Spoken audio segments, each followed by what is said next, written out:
Part 2 Readings. Reading number 3. Title: Hungary. The following pages are culled from the writings of Hungary's leading National Socialist, Ferenc Szalasi, considered in his time as one of the best officers of the Hungarian General Staff. My translator assures me that any incoherence to be found below is only a pale reflection of the original, which steadfastly ignores grammar, style, and sense.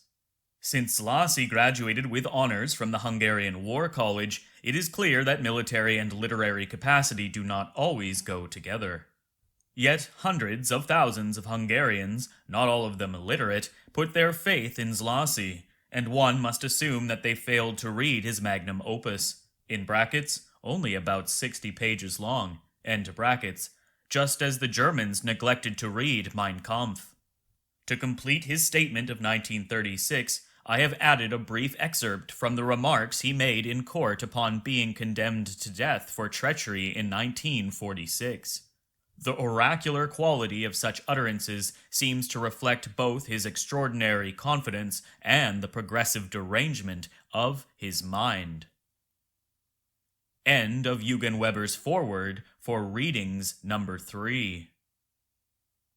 Reading number 3A, entitled Ferenc Szalasi, The Way and the Aim, asterisk, from Ferenc Szalasi, ut Essel, in brackets, Budapest, 1936, end brackets, translated by Anne M. Sale. Hungarism is an ideological system. It is the Hungarian practice of the National Socialistic view of the world and time spirit. Not Hitlerism, not fascism, not antisemitism, but Hungarism. Thus, Hungarism means socialism, the tuning together of the moral, spiritual, and material interests of the I and the us. It has set as its aim not the happiness of the particular privileged individuals or classes, but of the totality of individuals and classes.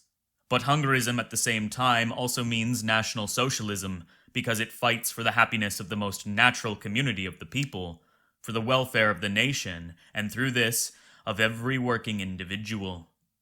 Hungarism is not designed for the mutilated country, neither is it merely designed for the needs of the Hungarian people, but for all the nationalities who live in the Danube basin surrounded by the Carpathian Mountains, who are worthy of a country and earth to grow roots in, and who, under the direction and guidance of the Hungarian people, and with them, compose the social, economic, moral, spiritual, material, and political unity of the Hungarian nation.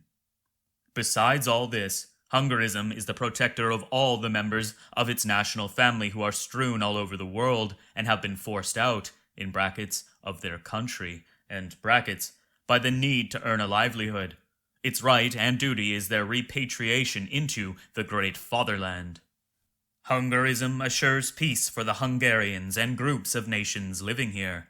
The Pax Hungarica in the Carpathian Danube basin, not only by giving a fatherland and a home to the groups of peoples, furthermore by giving cultural autonomy, in brackets, language, popular education, self-government, and justice, within the framework of self-government and the self-determination of economic interest groups, end brackets. All these are assured for them within its system of allegiance, but also it will sanction through popular elections based on free assertion of their will, the moral, spiritual, and material well-being of the national groups living within the Carpathian Danube basin under the jurisdiction of the Hungarian people.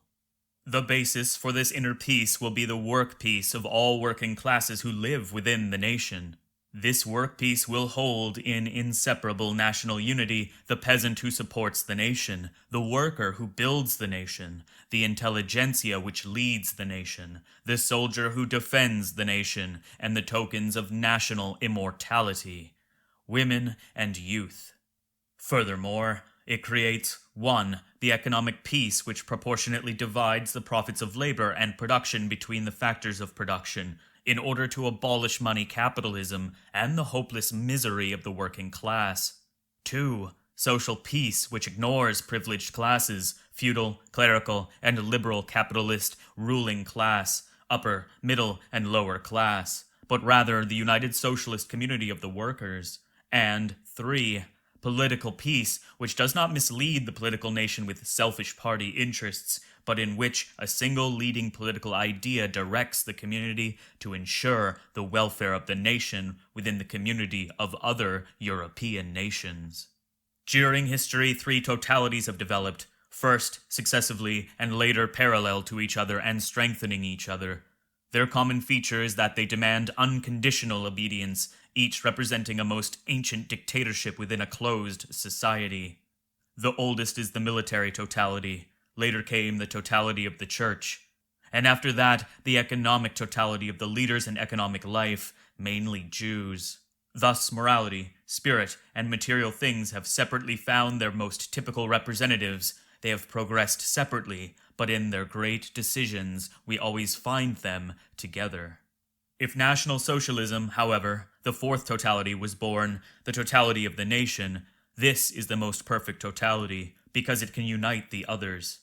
The envious dwarfs have looked with ill favor upon the newborn Hercules. They have perceived the threatening fact that this great newborn can, by himself, unite and fulfill their moral, spiritual, and material beings, which had, up to now, developed separately. The religious totality as a fact of national morality, the military totality as the armed nation, the totality of the private economy as national socialist communal well-being. It follows that the fight between them and ourselves is inevitable, and it is indeed a fact that Italy and Germany, which pioneered in National Socialism, have been opposed by the 3 other totalities, the enemies of the national totality. In the final development of the victorious National Socialist struggle, it is interesting to see how the separate fights resulted. The church withdraws its political divisions from the fight, and keeping them in reserve for better times, it comes to terms. The armed forces are absorbed into the armed nation and come to their broadest fulfillment, and the totality of private economy is annihilated. Thus, when we foresee the results of our own victory, we must remember that of the 3 totalities we can only expect understanding from the military totality, this being the one which really gains and attains its most perfect development with the victory of National Socialism. The past World War demanded immeasurable sacrifices from the opposing parties, in human lives on the battlefronts and in material goods behind the front lines.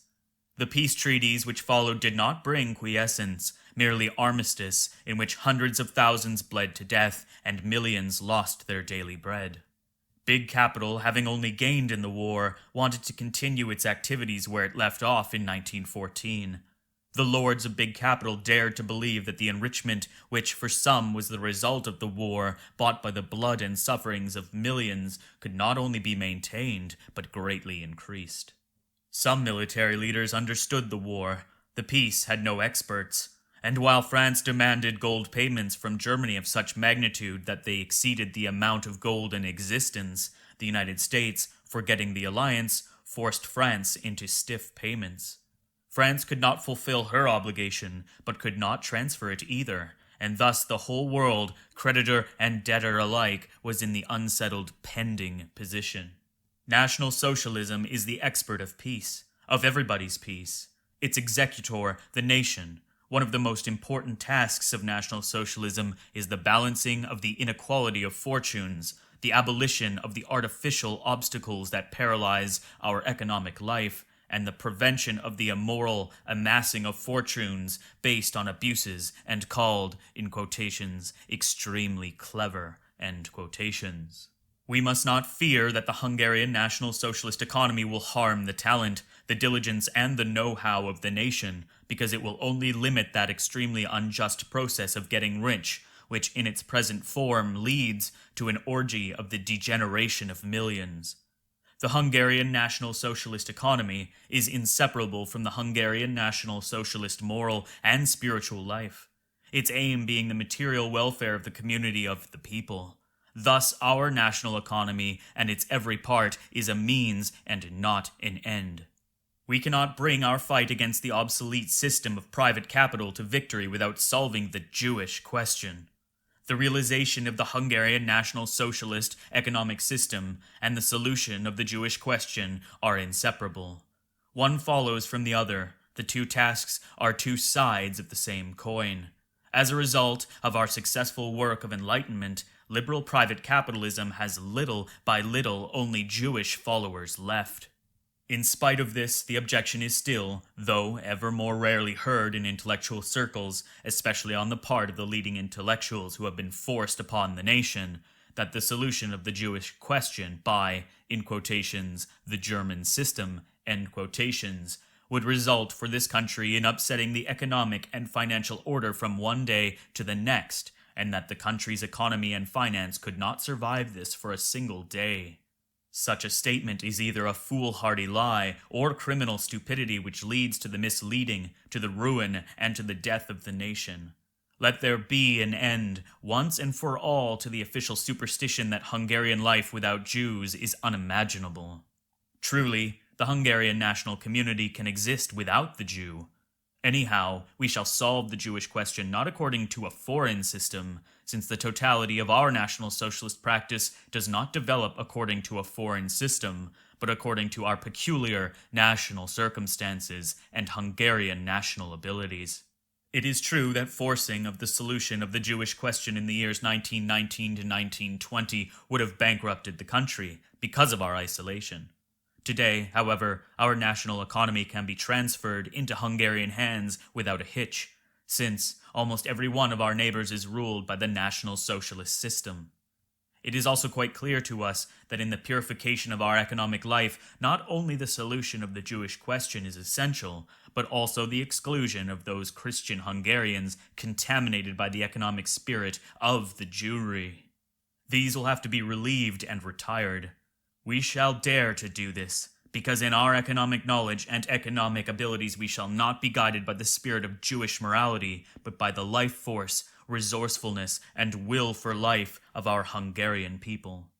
We shall continue with our indoctrination to ripen the majestic theories of Hungarian National Socialism for this transformation.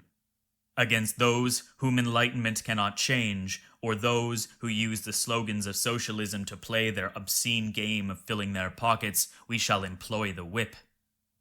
In the crystallization of Hungarism, the social national is that ideological system which assures for every worker of the nation within the Hungarian National Socialist Brotherhood and community of faith, employment, and a living, and thus creates for the workers of the nation a secure and worker-loving nation. It provides an ideological basis for the workers of all National Socialist states and communities of people for the appropriate fulfillment of their socialism and for its practical establishment. It safeguards, assures, and legalizes the obligation to work in the work order and the right to work in the national economy.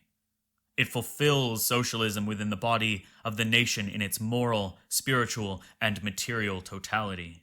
It fights for a nationally conscious national community for the workers of the Danube Basin surrounded by the Carpathians, a community which is built on work, on right, and on appreciation. The socialism of liberalism is capital socialism. The socialism of Marxism is state socialism, while the socialism of the social national is national socialism. In liberalism, the state serves the individual serves capital. In Marxism, the individual serves the state serves capital, while in the social national, capital serves the state serves the nation, and the moral, spiritual, and material interests and values of the national community serve without exceptions for the good and benefit of its every member. The basic tenet of our national economic system. Capital, amassed by one man, has a limit. Above this limit, capital is not the fruit of one man's labor. The working nation has contributed to its amassing with production, the millions of the national community with consumption, and the state power by ensuring production, consumption, and the enjoyment of profits by the will of the nation. Thus, the Hungarian National Socialist state power has a right to exert an influence in the utilization, production, the enjoyment of the profit of capital communally amassed, and to provide a just share from the blessed profits of the capital for the participants in such a way that this division of the shares should serve the community of the people through its material interests, its moral and spiritual interests as well. The worker. The worker is a nation builder. The road to the peasant leads through nature, to the worker through ideology. Many forks of the road lead towards the peasant, every one of which can be traveled without the need to bury and annihilate the others. But to the worker there are only two roads, the road of the old ideology and the road of the new ideology. When one has reached its end, the other will be destroyed by itself. This is the difference when the National Socialist movement starts to tackle the two largest strata of our national community. The road which leads to the peasant is by its nature more tactical. The road which leads to the worker is more strategic. Thus, the first can be conquered with practical weapons, and the second with spiritual weapons. This is the first basic law of our labor movement. We must make the peasant practice Hungarian National Socialism, and we must make the worker conscious of it, because after it has become evident, he will practice it himself. This is the second basic law of our labor movement. From our point of view, the peasant is not an active factor, because he only accepts and fights for that which has already proven itself. The worker will fight to bring victory to the ideology of which he has become innerly conscious, in order to make it into a really practical system. It follows from this that every ideology has become victorious as soon as it has been accepted by the workers. This is the third basic law of our labor movement. The peasantry can be drawn into a new system in partial groups and slowly molded into the new framework. The worker breaks away voluntarily and consciously from the old ideology, annihilates it entirely, and throws himself with great elan into the new patterns that the ideology provides. He does not lose his strength even temporarily. On the contrary, he increases it, because he knows, professes, and believes that the new ideology, as opposed to the old, means greater strength for him. This is the fourth law of our labor movement. The inner and practical life of the peasant is outspokenly egocentric socialism, whose most fertile aspect is the socialization of the land. He cannot develop his socialism further. The inner and practical life of the worker is all-encompassing, and it includes the whole community of the nation. Thus, the socialism of the worker is a folk and social socialism. This is the fifth law of our labor movement. The working class is dissatisfied, and this is essential because of the bankruptcy of its Marxist ideologies. It had to be disillusioned with the system it believed in, from which it hoped, for which it fought, and from which it expected its welfare. It does not know what to do with the bankrupt mass of its Marxist ideology, which stifles and pushes it into moral, spiritual, and material annihilation. It would not accept the Marxist ideology anymore, even if communism were to reappear in our fatherland.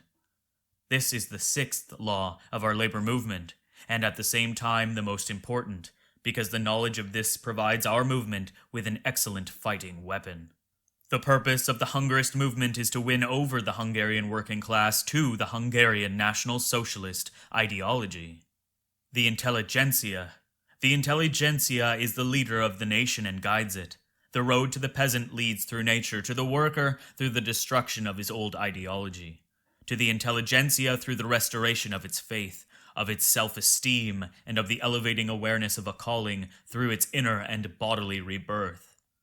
We emphasize that by intelligentsia we do not mean only the middle classes. They are only an element of the intelligentsia, within the collective idea of which belong all who, through conscious intellect, have deserved the responsible direction and leadership of some community with their personal knowledge and action. Thus, the peasantry and the working class have their intelligentsia, just as some layers of the middle class lack it. Out of the intelligentsia comes the spiritual leadership of the life of the state and the nation. The Hungarian National Socialist state will draw from the circles of the intelligentsia the most important directive and leading organ, the National General Staff. Our intelligentsia will rediscover its self-respect as soon as it becomes an organic part of our national community. Responsibility will fall not merely upon technical elaboration, but on the essence itself, which is called upon to solve and decide some question that concerns the nation. We shall not educate paperwork bureaucrats, but leaders who are responsible to the nation, even in seemingly unimportant fields. To live for paperwork is worse than death. This is why the masses of intelligentsia who were locked in offices were really living dead. They were, for the greatest part, letter workers, without any of the freedom that comes from self-sufficiency or from a concrete field of action, without the least pleasure or hope of satisfying the creative instinct which slept in their strength and lived in their hearts. Letters are dead. Only the spirit of letters is life. To fight for our nation, for our people, this is the type of work from which spiritual and moral powers arise. Our intelligentsia will see that their work makes sense, and through their work, so will their lives. The intellectual will be freed from the aimless accomplishments, from disillusioning uselessness, from the nightmare of impotent struggles and unfulfilled efforts which have been stifling him in the liberal past, smothering his manhood, his spirit, and his whole individuality. We are going to strengthen him spiritually and morally, so that, as he casts his eyes round the Hungarian horizon, he will be able to see clearly that the ideal for which one has to live and work is that of the people and the fatherland. In order to fulfill its primary national function, the intelligentsia has to be nation-conscious and consciously socialist. It should be our belief and conviction that the way shown here is the way of Hungarian life, Hungarian justice, and Hungarian opportunity, but at the same time the only passable way for our other brother nations, also whose existence or non-existence is closely and inseparably tied to our moral, spiritual, and material existence or non-existence. We shall march on this road because we know that our Hungarian people have an important great calling which points to this road, and in its aim stands the happiness, greatness, and glory of our nation. End of reading 3A.